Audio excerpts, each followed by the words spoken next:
agitators and listeners. This is your most prodigious political talk show host, Cliff Cawthon. Tune in every other week to listen to Politics Off the Cuff on Rainier Avenue Radio. On Politics Off the Cuff, we bring you interviews, panels, commentary, and analysis, especially from people who are fighting for progress from the bottom up, from the grassroots, in your communities, in your neighborhood, on your block, in your city, from local to global.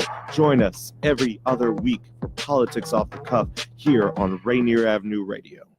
Hey, I'm Jalal Wilson. Check out my show, The Single Father Project, on RainierAvenueRadio.World. I'm a single father raising my 4 children and trying to change my life in the process. My goal is to inspire other parents to do more, become more, and have fun along the way. I would love for you to check out my show, Single Father Project, on RainierAvenueRadio.World. Hello, friendly neighborhood agitators and listeners. This is your most prodigious political talk show host, Cliff Cawthon. Tune in every other week to listen to Politics Off the Cuff on Rainier Avenue Radio. On Politics Off the Cuff, we bring you interviews, panels, commentary, and analysis, especially from people who are fighting for progress from the bottom up, from the grassroots, in your communities, in your neighborhood, on your block, in your city, from local to global.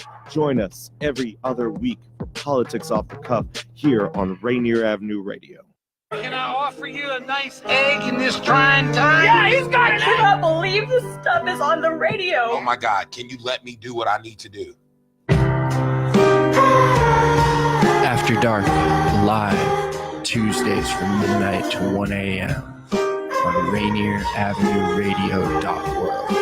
Tune in, check it out. Mga kaibigan, makinig po kayo sa Phil-Am Radio. Ladies and gentlemen, keep listening radio. Broadcasting live every Tuesday at RainierAvenueRadio.World at 1:30 in the afternoon. Co-hosted by Kuya Bert and Rolly Polintan. Check out Fresh Juice on Rainier Avenue Radio every Wednesday night, 9 to 11 p.m. As we bring you the hottest new hip-hop, dope guests, and interviews with artists on the rise. Plus, you can kick it with me, D-Money, and Evan B. Culture. Every Wednesday night, 9 to 11 p.m. on RainierAvenueRadio.World. Fresh Juice.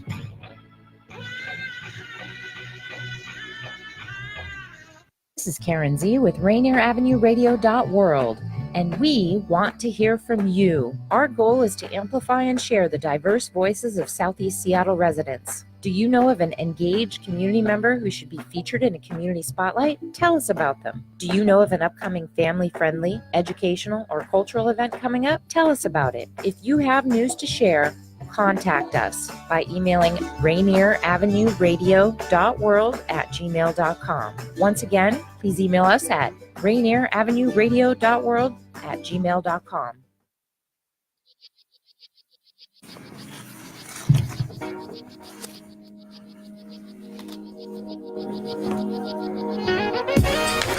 You're listening to the news on RainierAvenueRadio.World.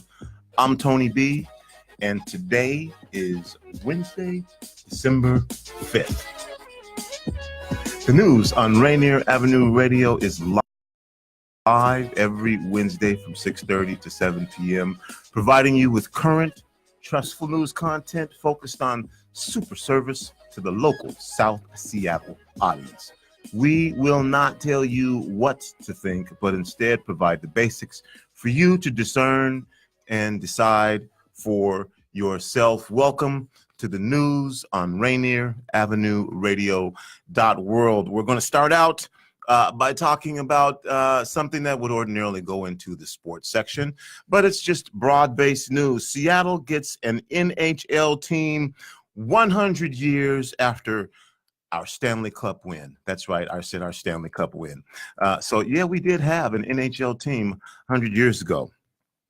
But the NHL Board of Governors met Tuesday morning and unanimously approved an expansion team in Seattle. The first pro hockey team in the Puget Sound since the 1920s. The new team could hit the ice as soon as the 2021 season, pending a major renovation of Key Arena. Now, in addition to the team news, the NHL Seattle CEO Tim Lewicki said that key arena renovations will get underway, and they did. They got underway today, this morning. Called it a dream come true for the entire city. That was Todd Lewicki. Seattle NHL team has been hotly anticipated by fans since the plans to renovate Key Arena were announced in 2017. And I guess already 33,000 people have put down deposits for season tickets to smash the owner's goal of selling 10,000 tickets. Seattle, the NHL is thrilled to welcome you. That was from NHL Governor Gary Bettman. Gary Bettman said that the governor has made the decision for 3 reasons: the team owners, the enthusiasm for a team, and the plans for a state-of-the-art arena. Now, the NHL board vote took place in Sea Island, Georgia. Seattle's team will be the 32nd in the NHL. Now, the answer to that trivia question is Seattle had a professional team, the Metropolitans, between 1915 and 1924. The team won the Stanley Cup in 1917. In 1917, the Seattle Metropolitans National Hockey League team won the Stanley Cup, and here we are 100 years later with another expansion team in Seattle.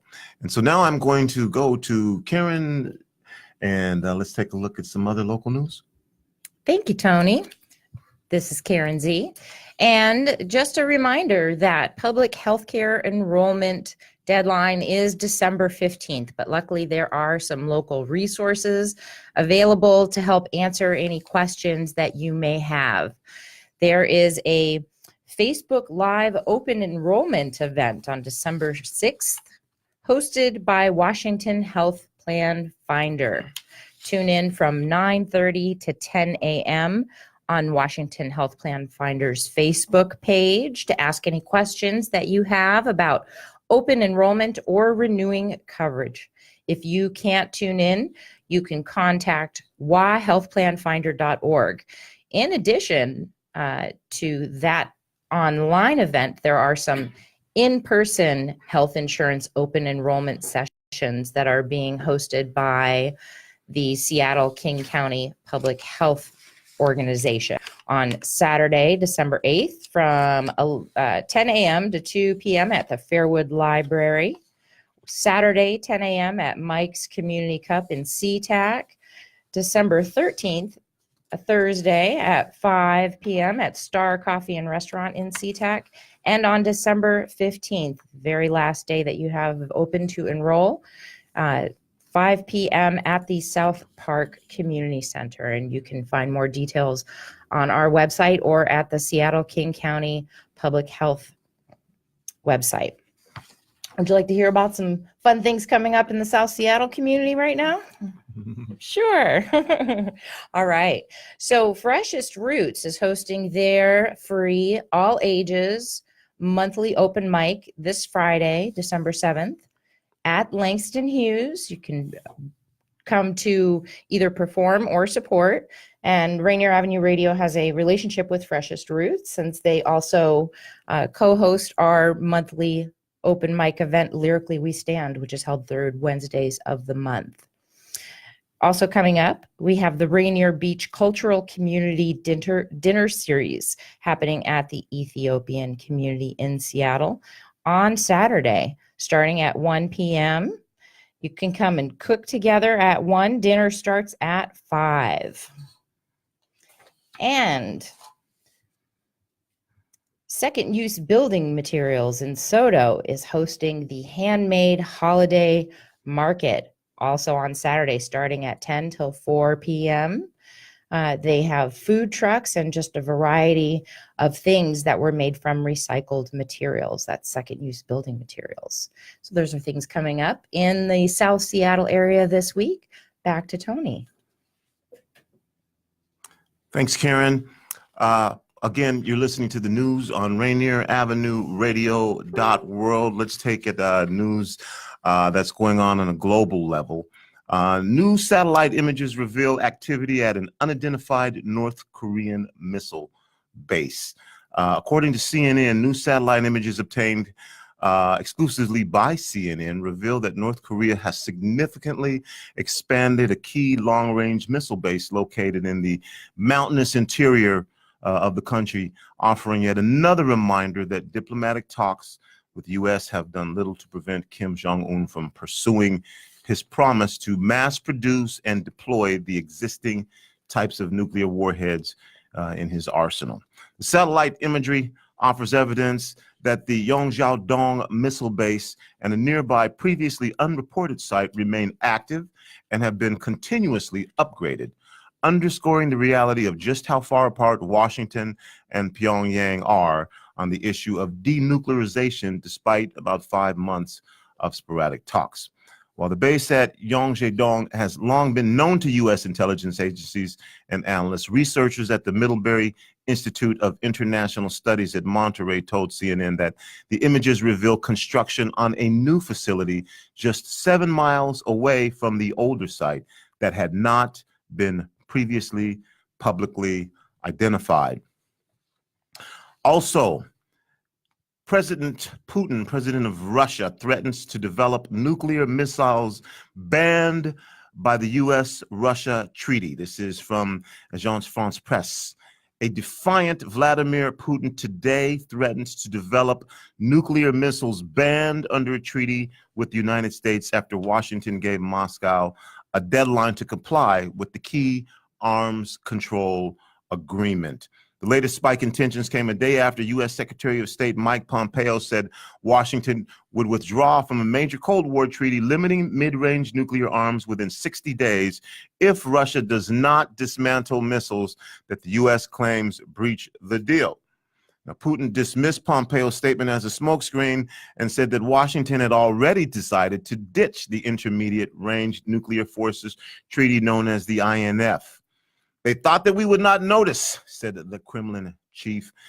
He claimed the Pentagon had already earmarked an amount for the development of missiles banned by the treaty. Putin says that we are against this destruction of this treaty, but if it happens, we will act accordingly. Now, Putin said about a dozen countries were now producing mid-range missiles of the type banned by the INF treaty, and said that apparently Americans' partners believe the situation has changed so much that the United States should also have such weapons.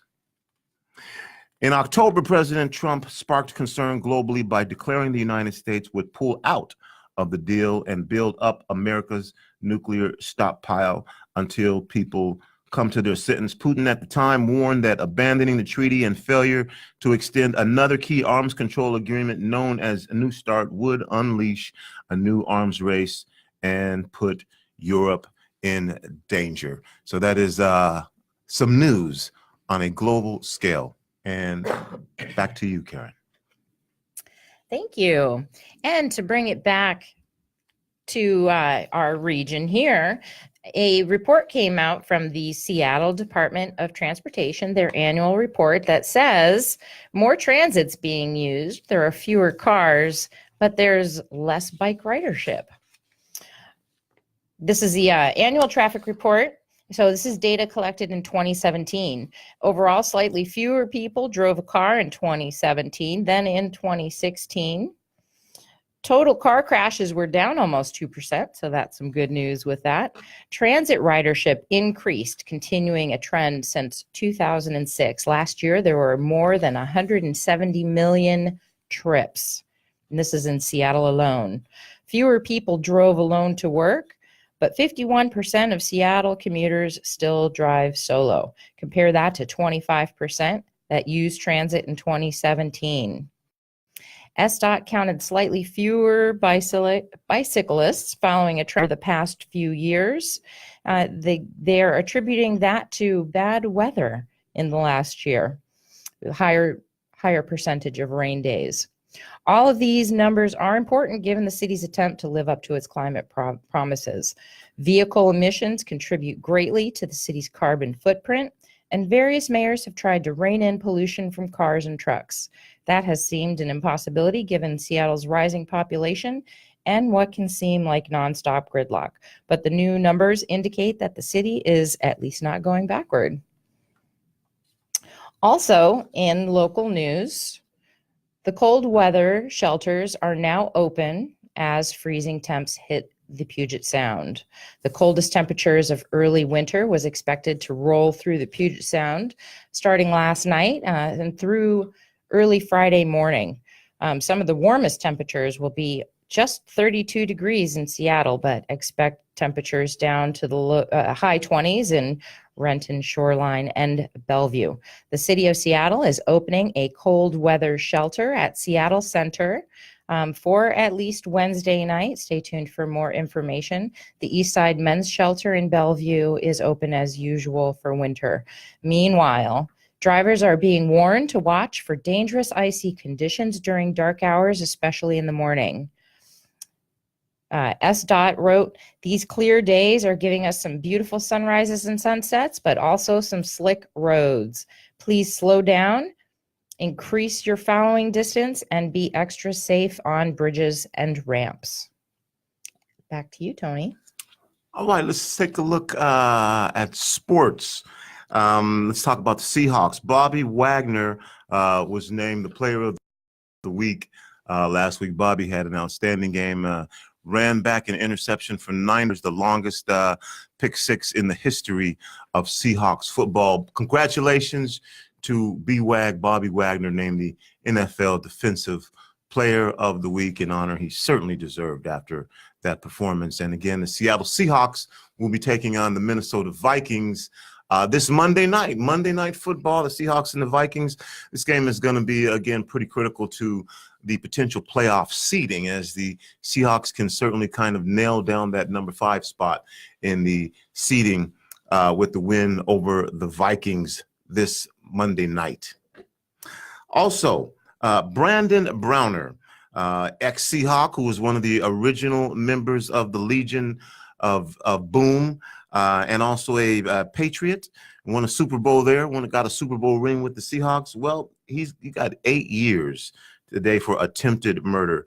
Former Seahawk Browner was sentenced to 8 years in prison after pleading no contest to attempted murder charges. The sentence comes after the 34-year-old Browner was arrested in July after he broke into his girlfriend's apartment and threatened to kill her, ultimately escalating with Browner attempting to smother the woman. Browner also fled the scene with the woman's $20,000 watch in his possession. It was the end of a year of abuse from Browner, with the woman filing for a permanent restraining order earlier in the year, noting that Browner's repeated threats to harm her. She said that Browner himself told her that he was a dangerous man, and he physically abused she suffered at the hands of the 2-time Super Bowl champion over the course of that last year. Physically, he's given me several black eyes, she said in her application for a permanent restraining order. He has assaulted me, given me a broken tailbone, busted my eardrum. I don't feel safe children with him. Browner was the Patriots starting quarterback opposite Darrelle Revis during the 2014 season, which ended with the Patriots defeating the Seahawks in the Super Bowl and preventing the Super Bowl Seahawks from actually getting back-to-back Super Bowls. This would be Browner's only season with the Patriots that year, and then he went to the New Orleans Saints and then actually failed to make the Seahawks out of training camp the following season. So Brandon Browner, one of the original members of the Seahawks Legion of Boom, sentenced to 8 years in prison. USA Gymnastics files for bankruptcy after hefty lawsuits over Larry Nassar. This is from CNN. USA Gymnastics has filed for bankruptcy as the 200,000-member organization struggles to recover from the Larry Nassar sexual abuse scandal. Now, this filing was today to expedite an equitable resolution of the claims made by the survivors of sexual abuse perpetrated by Larry Nassar, the USAG said. We owe it to these brave women who have come forward. The organization said the filing for bankruptcy protection doesn't change its day-to-day operations. Attorney John Manley said that USAG's leadership has proven itself to be both morally and financially bankrupt. This bankruptcy filing will suspend all lawsuits by Nassar survivors and their ongoing efforts to discover the truth about who at this bank, USC Gymnastics and the U.S. Olympic Committee knew about Nasser's criminal conduct and failed to stop it. This is what Manley said. He estimated that there are 350 to 400 claims nationwide. He said that he told CNN that a recent court order indicated that there are 345 plaintiffs in federal cases in Michigan that are consolidated. These claims against the U.S. AG will be paid by insurance companies, the organization said.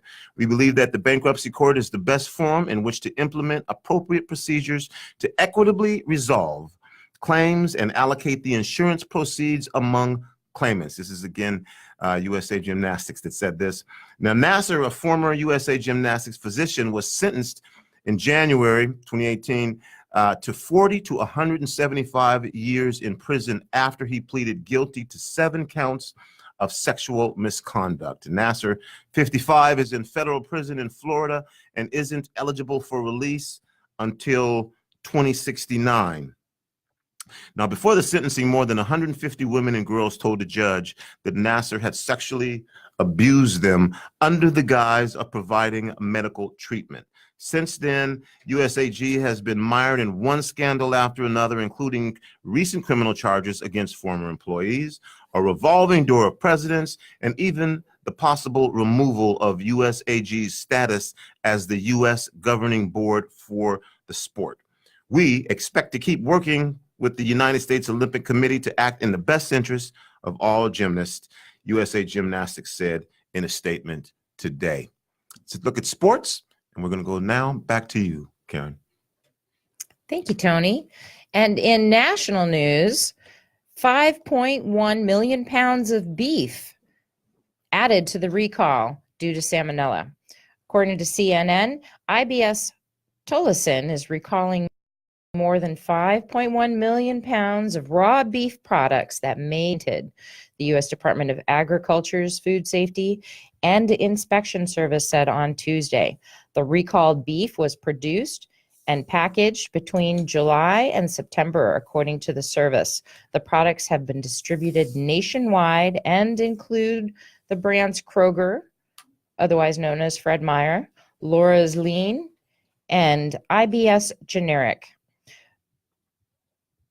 This is an expansion of a recall that was issued in October for the same reason. The total amount of non-intact raw beef products that have been recalled now exceeds more than 12 million pounds. The recalled beef is linked to an outbreak of salmonella that, as of November 15th, has caused 246 people to become sick in 25 states, according to the U.S. Centers for Disease Control and Prevention. No deaths have been reported, but 56 people have been hospitalized. They say that they are continuing to investigate the illnesses associated with this widespread outbreak, and additional product from other companies may also be recalled. Consumers should discard or return any recalled beef. The Food Safety and Inspection Service said it's concerned that consumers may unknowingly have recalled beef in their freezer. In addition, only consume ground beef that has been cooked to a temperature of 160 degrees Fahrenheit. Other cuts of beef should be cooked to 145 degrees and allowed to rest for at least 3 minutes. Symptoms of salmonella usually begin within 17 to 72 hours of consuming contaminated. This can include diarrhea, abdominal cramps, and fever that lasts between 4 and 7 days. Most people recover on their own, but those who experience persistent symptoms may need to be hospitalized.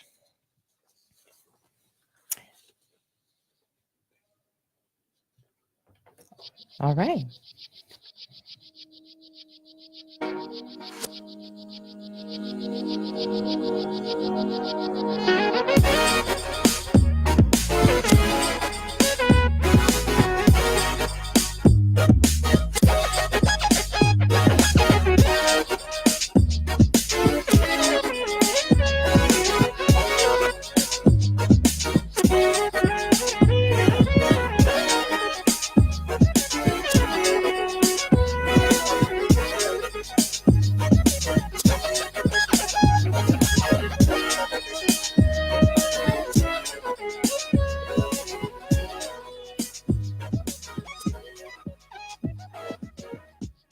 Welcome back to the news on Rainier Avenue Radio.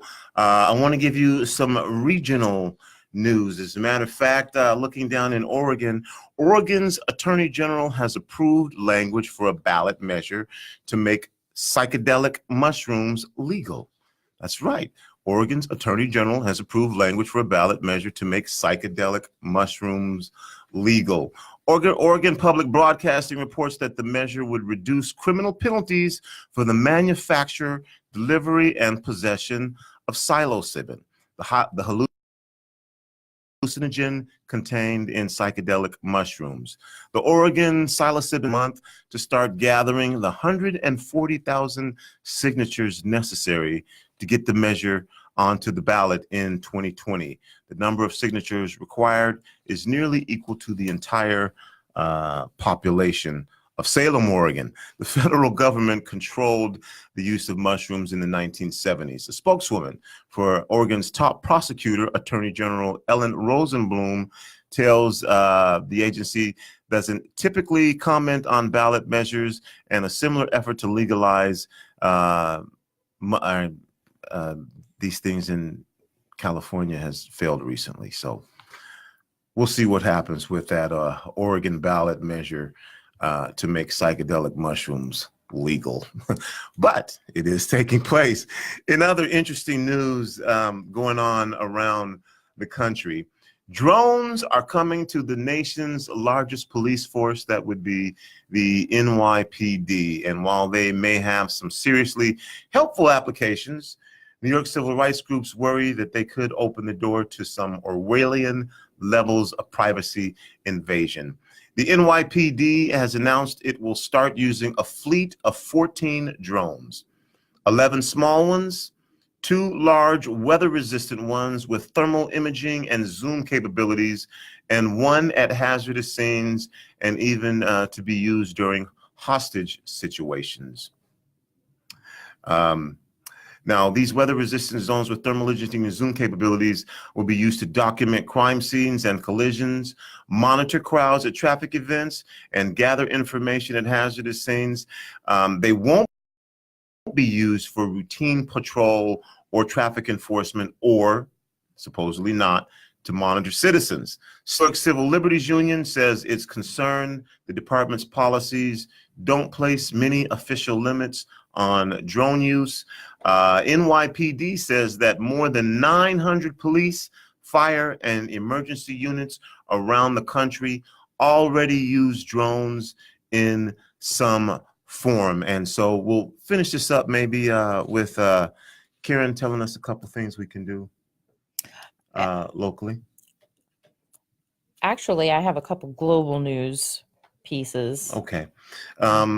Well, you know what? We're just about out of time, and I do want to make sure that everybody knows about the local bazaar taking place at the Northwest African American Museum.